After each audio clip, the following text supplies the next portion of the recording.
இந்த vlog யாருக்காகன்னு பார்த்தீங்கன்னா, நீங்க வந்து நியூ மாமா, உங்களுக்கு நியூ பார்ன் பேபி இருக்கா? கண்டிப்பா இத பாருங்க. ஸோ நலுங்கு மாவு பவுடர் வந்து நம்ம எதுக்கு யூஸ் பண்ணணும்? என்னென்னலாம் அதில யூஸ் பண்ணலாம்? அந்த எல்லா டீட்டெயில்ஸும் நான் இன்னைக்கு குடுத்துருக்கேன்.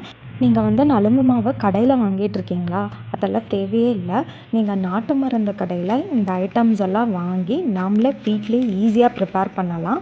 ஹெல்தியாவும் இருக்கும். ஸோ இதுக்கு வந்து நான் கஸ்தூரி மஞ்சள், வெற்றி வேர், ரோஸ் பெட்டல்ஸு, பீட்ரூட் பவுடர், ஆவாரம்பூ, மகிழம்பூ, பூனைக்காளி பொடி இந்த மாதிரி எல்லா ஐட்டம்ஸும் நான் வந்து வாங்கியிருக்கேன்.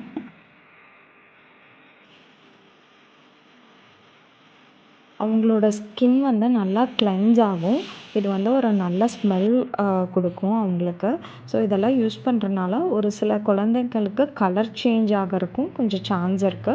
இது கூட நீங்க வந்து பூலாங்கிழங்கு யூஸ் பண்ணலாம். பூலாங்கிழங்கு எதுக்குன்னு பார்த்தீங்கன்னா, உங்களுக்கு பேபி ஹேர்ஸ் வந்து நெறையா இருக்கு அப்படின்னு ஃபீல் பண்ணீங்கன்னா, அதையும் போட்டு இது கூட கலந்து யூஸ் பண்ணும்போது பேபி ஹேர்ஸ் எல்லாம் வந்து சீக்கிரமா வந்து ஃபால் ஆகும். இதெல்லாமே வந்து எல்லா நாட்டு மருந்து கடையில அவங்க வந்து பேக்கெட் பண்ணியும் விக்கிறாங்க.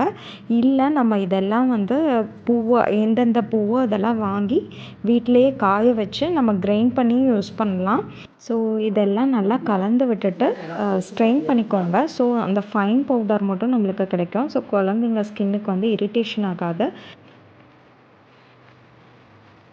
இது வந்து நீங்க ஒரு ஏர்டைட் கண்டெய்னர்ல நல்லா ஸ்டோர் பண்ணீங்கன்னா, உங்களுக்கு இயரே ஆனாலும் வந்து ஒண்ணும் ஆகாது. நீங்களும் ட்ரை பண்ணி பாருங்க. Thank you.